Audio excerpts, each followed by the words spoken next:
안녕하세요. SDC 코리아에서 발표할 수 있는 기회를 가지게 되어 영광입니다. 저는 영상 디스플레이 사업부 AI 빅데이터 랩에서 머신러닝 소프트웨어 개발을 담당하고 있는 박채연이라고 합니다. 이번 세션에서는 이미지를 생성해주는 생성형 AI 모델을 파인 튜닝하기 위해 필요한 일련의 데이터 전처리 과정을 자동화해주는 도구인 데이터 포즈에 대해 소개드리고자 합니다. 우선 본격적인 발표에 앞서 제 소개를 드리자면 저는 삼성전자 VD 사업부 AI 빅데이터 랩, 그 중에서도 생성형 AI 파트에서 소프트웨어 엔지니어로 근무하고 있습니다. 저는 수리과학과 컴퓨터공학을 전공했고 현재는 AI 모델을 활용한 소프트웨어 개발 업무를 담당하고 있습니다. 발표의 구성을 설명드리자면 다음과 같습니다. 이해를 돕기 위해 데이터 포즈를 개발하게 된 배경에 대해 먼저 설명드리고 데이터 포즈란 구체적으로 무엇인지 어떻게 사용할 수 있는지에 대해 소개드리고자 합니다. 또한 개발 결과 어떤 성과를 이루었으며 앞으로 어떻게 개선해 나갈 수 있을지에 대해 공유드리겠습니다. 가장 먼저 데이터 포즈의 개발 배경에 대해 설명드리겠습니다. 2016년 알파고의 등장 이래로 AI 기술이 급속도로 발전하면서 이제는 AI가 전 세계적으로 가장 중요한 분야 중 하나로 자리매김하였습니다. 복잡하고 성능이 좋은 최첨단 AI 모델도 중요하지만 AI 기술에서 가장 핵심적인 역할을 수행하는 것이 바로 데이터 전처리 과정입니다. 데이터 전처리는 AI 작업 과정의 약 8화를 차지한다고 알려져 있을 정도로 많은 시간과 노력을 투자해야 합니다. 그리고 여기에는 데이터 수집, 정제, 통합, 축소, 변환 등의 과정이 포함됩니다. 최근에 미술전에서 생성형 AI가 생성한 이미지가 1등을 차지해서 큰 이슈를 받은 적이 있습니다. 챗 GPT를 시작으로 급격히 떠오르고 있는 생성형 AI는 이제 인간과의 대화를 넘어서 예술 표현에도 널리 사용되고 있습니다. 그런데 아시다시피 예술에도 동양화나 카툰처럼 여러 가지 스타일이 존재합니다. 이런 특정 스타일을 더욱 효과적으로 표현하기 위해서는 생성형 AI 모델을 파인 튜닝하는 과정이 필요한데 이 과정에는 모델별로 최소한 3,000장 이상의 이미지와 그에 상응하는 캡션이 필요합니다. 실제로 모델을 학습시키는 과정에 대해 조금 더 자세히 들여다보면 가장 먼저 특정 스타일에 어울리는 이미지를 모으고 비슷한 스타일의 이미지만 선별한 후 각 이미지별로 캡션을 확보해야 합니다. 이렇게 모은 데이터셋을 활용하여 모델을 학습시키고 평가한 후 데이터셋을 추가하거나 삭제하는 정제 과정을 모델이 원하는 성능을 낼 때까지 무한히 반복해야 합니다. 그렇기 때문에 데이터 전처리가 모델 학습 프로세스에서 차지하는 비중이 매우 크고 이 작업들이 요구하는 환경이 다 다르다는 특징이 있습니다. 데이터 포즈 개발 이전에는 개발자들이 셔터스톡 이미지 가운데 적절한 것을 선택하거나 라이센스 이슈가 없는 생성형 AI 모델을 활용하여 이미지를 생성하고 그중 학습시키기에 적절한 이미지를 직접 선택한 다음 S3 버킷에 올려 모델 학습에 사용하였습니다. 그러나 대량의 데이터를 일일이 수작업으로 모으고 정렬하는 것은 엄청난 시간과 노력이 소모되기 때문에 매우 비효율적입니다. 이러한 문제를 해결하기 위해서 저희는 데이터 전처리 프로세스를 자동화해 줄 수 있는 파이프라인인 데이터 포즈를 기획하고 개발하게 되었습니다. 이를 통해 데이터 수집부터 정렬까지 일련의 과정을 쉽고 간결하게 처리할 수 있게 하여 사내 개발자들이 모델 학습에만 더욱 집중할 수 있는 환경을 만들고자 하였습니다. 다음으로 기획 목표부터 주요 기능, 사용 가능한 시나리오와 장점까지 데이터 포즈의 전반적인 소개를 드리고자 합니다. 우선 기획 단계에서 세웠던 데이터 포즈의 목표를 설명드리겠습니다. 모델 학습을 위해 필수적으로 수행해야 하는 데이터 전처리 과정 중 사람의 평가가 요구되는 정성적인 작업을 제외한 정량적인 작업은 크게 다음과 같습니다. 첫째, 개발자가 원하는 이미지 데이터를 얻기 위해 프롬프트를 확장해야 합니다. 둘째, 파인 튜닝하고자 하는 모델 하나당 3,000장 이상의 데이터셋을 확보해야 합니다. 이때 이전 단계에서 얻은 확장된 프롬프트를 기반으로 삼성 데이터 센터에 존재하는 H백을 활용하거나 AWS 세이지메이커 기반 SDXL 모델을 활용하여 이미지를 생성해야 합니다. 셋째, 시그니처 생성을 억제하기 위해 생성된 이미지에서 시그니처가 존재하는지 여부를 파악하는 오브젝트 디텍션 작업을 수행해야 합니다. 넷째, 클립스코어 기법 등을 활용해서 생성된 이미지가 프롬프트를 잘 나타내는지 정량적으로 평가 후 적절한 이미지만 추출해내야 합니다. 다섯째, 모델 개발자들이 접근 가능한 클라우드에 최종적으로 생성한 이미지를 적재해야 합니다. 방금 설명드린 5개의 기능을 모두 구현하면서 이를 개발자들이 쉽게 사용할 수 있도록 그래픽 UI 형태로 개발하고자 하였습니다. 또한 이 5가지 기능이 항상 필요한 것이 아니라 시나리오에 따라 부분적으로만 필요할 수도 있으므로 각 작업을 손쉽게 더하거나 뺄 수 있도록 주요 기능들을 작게 모듈화하여 노드의 형태로 표현하고 각 노드를 선으로 이어 그래프의 형태로 파이프라인을 나타낼 수 있도록 구현하고자 하였습니다. 이 이미지는 데이터 포지 기획 단계에서 그렸던 그림인데요. 가장 왼쪽에 사용자가 놓여 있고 프론트엔드와 서버가 순서대로 놓여 있죠.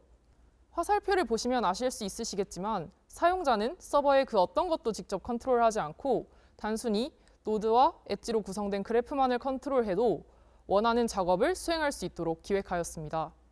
또한 현존하는 시나리오에 필요한 모듈을 우선적으로 작성하고 이후 AI 트렌드에 따라 새로운 기능을 계속해서 추가할 수 있도록 하고자 하였는데요. 다음은 현재 데이터 포지에서 지원하는 주요 모듈 목록입니다. 사실 종류가 이 한 페이지에 담긴 굉장히 많아서 최대한 주요 기능만 적어봤는데요.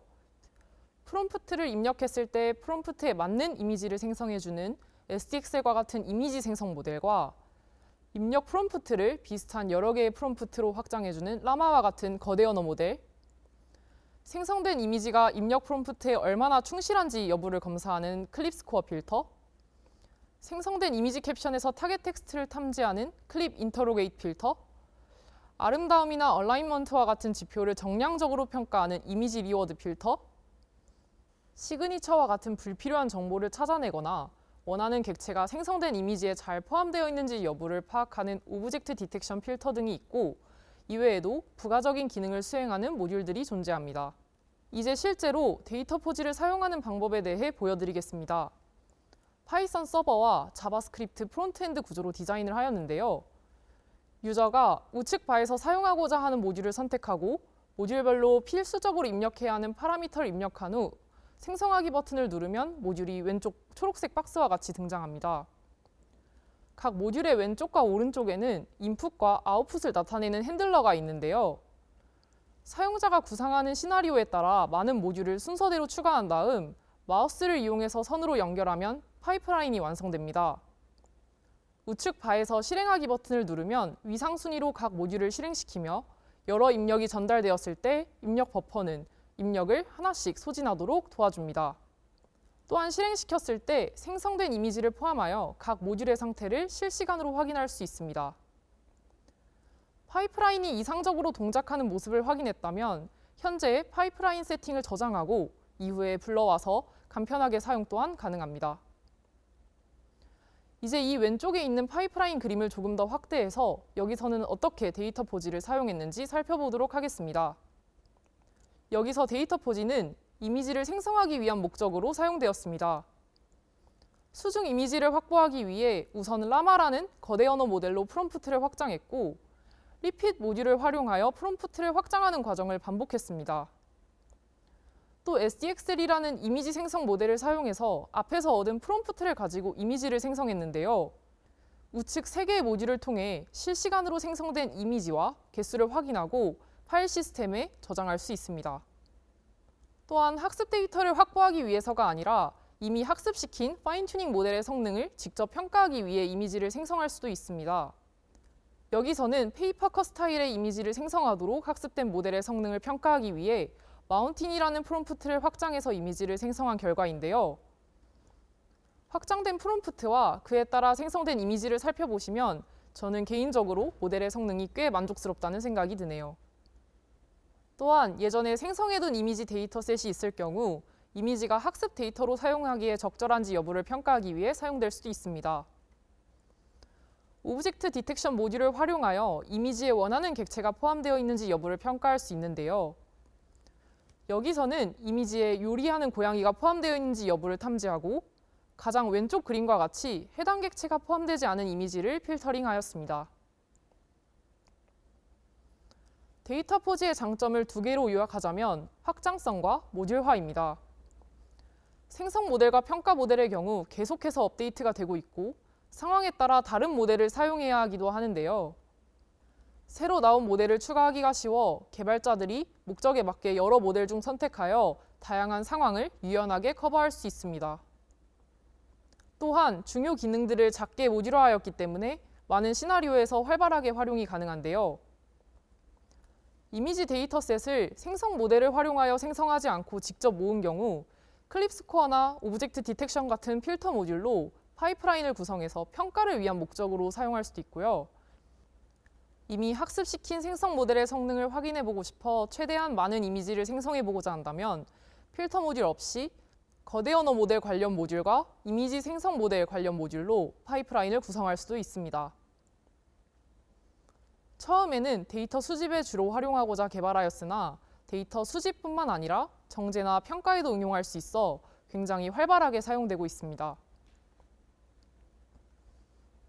다음으로 지금까지 살펴본 일련의 데이터 전처리 과정을 자동화해주는 데이터 포지의 주요 성과에 대해 설명드리고자 합니다.